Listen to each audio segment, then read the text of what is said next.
Hello, welcome back to my channel. അപ്പം നമുക്കിന്നേ ഒരു ഫസ്റ്റ് പേജ് ഡിസൈൻ നോക്കാം കേട്ടോ.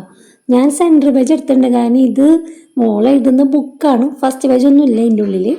അപ്പോൾ സെൻറ്റർ പേജിൽ എഴുതി കഴിഞ്ഞ് കഴിഞ്ഞാൽ നമുക്ക് അതൊന്ന് കീറിയെടുക്കാം. പിന്നെ എന്തെങ്കിലുമൊക്കെ വേറെ ആർക്കെങ്കിലുമൊക്കെ എന്തെങ്കിലുമൊക്കെ എഴുതി കൊടുക്കുകയോ ഒക്കെ ചെയ്യാമല്ലോ, നല്ല ഭംഗിയുള്ളൊരു പേപ്പറിൽ.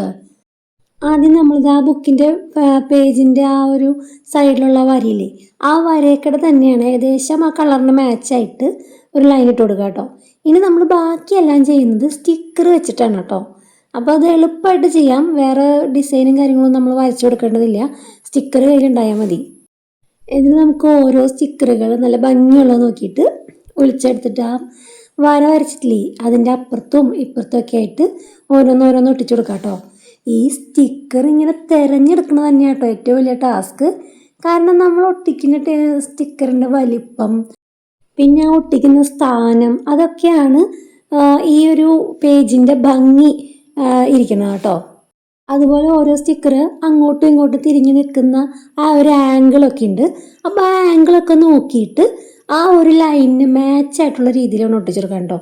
ആ സെൻറ്ററിൽ നമ്മൾ നേരെ ഇരിക്കുന്ന ഒരു ഓറഞ്ച് പിടിച്ചിട്ടിരിക്കണില്ലേ, അതാണ് ഒട്ടിച്ചു കൊടുത്തേക്കുന്നത്. പിന്നെ നമ്മൾ മെയിനായിട്ട് ഫോക്കസ് ചെയ്യുന്ന ആ ഒരു ലൈനാണല്ലോ, ആ ലൈനിൻ്റെ അപ്പുറത്തും ഇപ്പുറത്തേക്കും ഉള്ള സ്റ്റിക്കറുകൾ ഒട്ടിച്ചു കൊടുത്തത്. അപ്പോൾ നമുക്ക് ആ ലൈനിലേക്ക് തിരിഞ്ഞു നിൽക്കുന്നത്, അതുപോലെ ആ ലൈനിൽ ചാരി നിൽക്കുന്നത്, അങ്ങനെയുള്ള ഒരു രീതിയിലൊക്കെയാണ് ഈ ചിത്രങ്ങൾ ഞാൻ സെറ്റ് ചെയ്ത് കൊടുത്തേക്കണം കേട്ടോ. അതുപോലെ മുകളിൽ ഒട്ടിച്ചെടുത്തിരുന്ന സ്റ്റിക്കർ ഉണ്ടോ, ഒരു പെൻസിലുമേ ഇങ്ങനെ കമന്ന് കിടക്കുന്ന രീതിയിലുള്ളത്.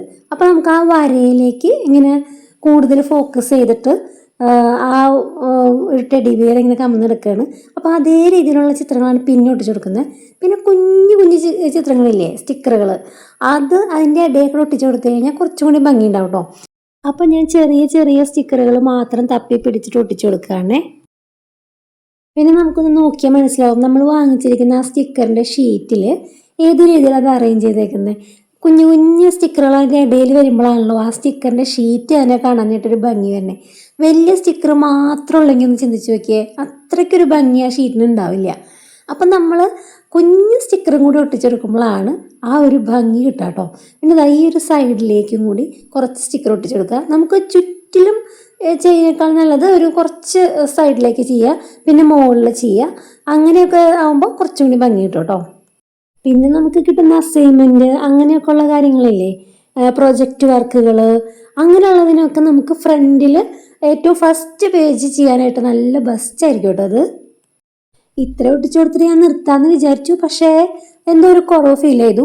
അപ്പം ഞാനതാ വീണ്ടും അതേപോലെ തന്നെ ലൈൻ വരച്ചു കൊടുക്കാം കേട്ടോ.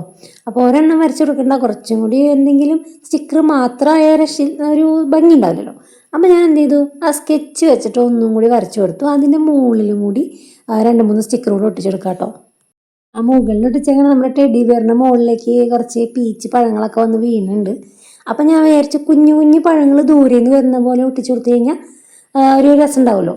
അപ്പോൾ ഞാൻ ആ രീതിയിൽ ചെറിയ ചെറിയ പഴങ്ങൾ തപ്പി പിടിച്ച് അതിൻ്റെ ഇടയിലേക്കൊക്കെ ഒട്ടിച്ചെടുക്കാം കേട്ടോ. ഓക്കെ, ഇത്രയും മതി. ഇനി അധികം ആയി കഴിഞ്ഞ് കഴിഞ്ഞാൽ ആകെ ഓവറായി ചളായി പോവും. അതുകൊണ്ട് ഞാനവിടെ നിർത്തി. ഇനി നമുക്ക് ഇവിടെ എന്ത് വേണമെങ്കിലും നമുക്ക് എഴുതി കൊടുക്കാം കേട്ടോ. അപ്പം ഞാനത് എഴുതി കൊടുക്കുന്നതിന് പകരം ജസ്റ്റ് ഇത് ഈ ഒരു ലെറ്റർ ഇങ്ങനെ ഇത് വെച്ച് കൊടുക്കുകയാണ്. പിന്നെ സ്റ്റിക്കർ നമുക്കിതാ ഇങ്ങനെ ഒരു പീസ് നമുക്ക് 5 രൂപയ്ക്ക് സ്റ്റേഷനറി കടകളിലൊക്കെ കിട്ടും കേട്ടോ. ഇതിപ്പോൾ ഒരു 3 പീസ് ഉണ്ട്. അപ്പോൾ ഇതൊരു 15 രൂപയ്ക്ക് കിട്ടിയതാണ് കേട്ടോ. അതുപോലെ അതിൻ്റെ ഉള്ളിൽ ഒരു 3 പീസ് ഉണ്ട്. അങ്ങനെ ടോട്ടൽ ഞാനതൊരു 30 രൂപയ്ക്ക് വേണ്ടി 30 രൂപയ്ക്ക് വാങ്ങിച്ചിട്ടുള്ള സ്റ്റിക്കറുകളാണ് കേട്ടോ. ഇതിൻ്റെ ഉള്ളിൽ ഇഷ്ടംപോലെ സ്റ്റിക്കറുകളുണ്ട്. അതുപോലെ ഈ ഒരു പേജ് നമ്മുടെ ഫ്രണ്ട്സിനൊക്കെ ഒരു ലെറ്റർ എഴുതി കൊടുക്കണം, അല്ലെങ്കിൽ ഒരു വിഷ് കൊടുക്കണം.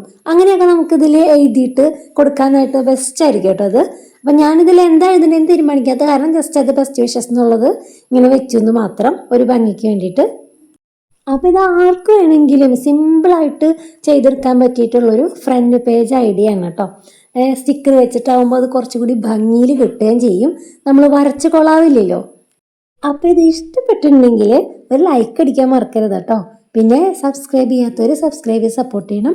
പിന്നെ ക്രാഫ്റ്റ് ഇഷ്ടപ്പെടുന്നവർ, ഇതുപോലെയുള്ള സ്റ്റിക്കർ വർക്കുകളൊക്കെ ഇഷ്ടപ്പെടുന്നവർക്ക് ഒന്ന് ഷെയർ ചെയ്ത് കൊടുക്കണം. അഭിപ്രായ നിർദ്ദേശങ്ങളൊക്കെ കമൻറ്റ് ബോക്സിൽ അറിയിക്കണം കേട്ടോ. അപ്പോൾ അടുത്തൊരു വീഡിയോയിൽ കാണാം. ബൈ.